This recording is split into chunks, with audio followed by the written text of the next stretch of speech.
j'avais donné quelque chose à Dieu, c'était mon habillement. Et puis j'avais décidé de plus mettre de pantalon et ni de jean. C'était voilà, c'était mon petit sacrifice à moi que je voulais faire à Dieu. Et puis les années elles ont passé, et puis moi j'ai eu tard un téléphone, j'ai eu tard Snap, j'ai eu tout ça, je les ai eu tard. Et je pensais jamais que ça allait devenir un lien pour moi. Et un jour, il n'y a pas si longtemps que ça, j'étais chez moi et puis je passais beaucoup trop de temps sur ça. Je le dis, c'était vraiment devenu un lien pour moi.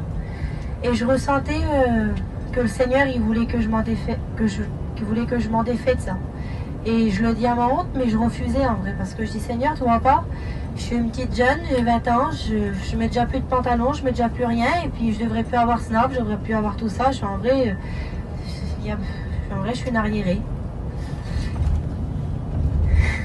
Et le diable, il me disait tous des trucs comme ça. Et puis le temps il a passé, puis à la force de guetter sur toutes les affaires, je guettais les petites filles s'habiller. Ça me tuait dans mon cœur parce que comme moi, il fallait que je vais me promener avec mes copines et que j'avais une petite robe, là, je me sentais mal, j'étais mal dans ma peau. J'avais l'impression qu'on me pointait du doigt, qu'on rigolait sur moi, tout ça. Et j'ai commencé à vouloir remettre des pantalons. J'ai commencé à vouloir m'acheter des petits pantalons, tout ça. Et j'ai commencé à en remettre, tout doucement. Et vraiment, j'étais à fond sur le téléphone, sur Instagram, tout ça. Je guettais les petites raclis, comment ils s'habillaient. Je tombais mort, mon cœur il lâchait. J'allais dans les magasins, je me tuais pour m'habiller comme eux. Et j'avais ce truc-là qui me disait ça va pas, mais je le faisais quand même. J'étais vraiment attirée sur ça. Et puis un jour, je suis rentrée chez moi. Avant qu'il se passe ça, là, le soir, j'étais chez moi et puis il y avait ma Bible à côté de mon lit. Et je dis, Seigneur, tu m'en veux pas si je lis pas ce soir? Je suis vraiment fatiguée. Et je me suis tournée et je suis restée jusqu'à 4 h du matin sur le téléphone. Et le lendemain, j'ai commencé à faire mes affaires à fond, puis j'ai commencé à sortir tout ce qu'il y avait dans mes placards. Et en même temps que je faisais mes affaires à fond, j'ai écouté une prédication. Et au même moment que j'ai commencé à sortir tous les pantalons, dans la prédication, ça l'a dit ça. Tu vois pas ce que tu es en train de faire? Tu es en train de récupérer dans la corbeille ce que tu avais donné à Dieu. Et là, le Saint-Esprit m'a tombé dessus. Ça a bouleversé mon cœur. Amen. Et il disait, tu sais pas alors qu'une chrétienne, ça se voit jusqu'au bout de ses ongles? Ça se voit à sa façon de parler, à sa façon de s'habiller, à son comportement. Et dans la prédication, il expliquait une expérience. C'était un ancien et son étudiant, ils avaient été dans une ville pour faire une réunion et ils n'arrivaient pas à trouver l'église.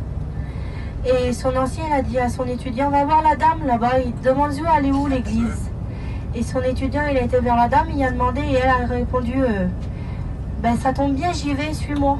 Et l'étudiant, il a rigolé, il a été vers son ancien, il dit, comment ça se fait que tu savais que cette dame-là savait? Elle était où l'église? Il a dit, mais regarde là, regarde, ça se voit de elle que c'est une chrétienne, à sa façon de marcher, à son habillement, ça se voit. Ça se voit. Et puis là, j'étais dans mon camping.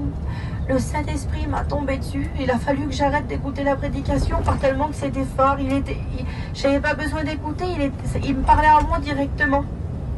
Et il me disait, regarde, en passant du temps sur ton téléphone, en passant du temps à regarder ces choses-là, tu t'es influencé et t'as préféré faire comme ceux du monde là.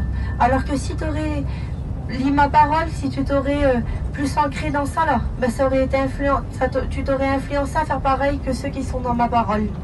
Et ça l'a vraiment béni mon cœur. Et sur le coup là, j'ai pris tous les pantalons, j'ai tout jeté à la poubelle. J'ai pris Snap, je l'ai effacé, tout ça, puis sur le coup, je l'ai dit à personne, je l'ai dit à mon père, et mon père il m'a dit, avant que tu le dises, expérimente-le cette chose-là. Là. Et j'ai mis du temps à l'expérimenter, ça a été dur. Et la dernière fois, le Seigneur il m'a repris. Je passais un moment difficile dans ma vie chrétienne et c'était inutile, j'étais chez Johanna. C'est ma meilleure copine, tous les jours je suis chez elle. Et j'ai mis un jogging, et chez elle il y avait des inconvertis. Et il disait, alors c'est qui sont chrétiennes? Et moi j'étais dans le lit comme ça. Et il m'a guetté, il m'a fait, ah elle est chrétienne, du sens qu'il était choqué de moi que j'étais une chrétienne. Et je dis, Seigneur, tu vois pas, c'est inutile, j'ai le jogging sur moi. Puis le petit garçon, il n'a même pas su reconnaître que j'étais une chrétienne à mon habillement. Il l'a vu. Et ça, sur le coup, ça m'a fait mal, mais ça m'a fait du bien en réalité, parce que faut pas se relâcher avec Dieu. On est des chrétiens et des chrétiennes, il faut savoir se démarquer. Alors c'est peut-être inutile, mais comment que c'est grand pour le Seigneur. Alors je me force chaque jour, il y a des moments que j'ai pas envie, c'est inutile. Des fois on se retrouve au cinéma dans la robe qui traîne par terre. Mais on le fait quand même parce que c'est pour le Seigneur. Amen.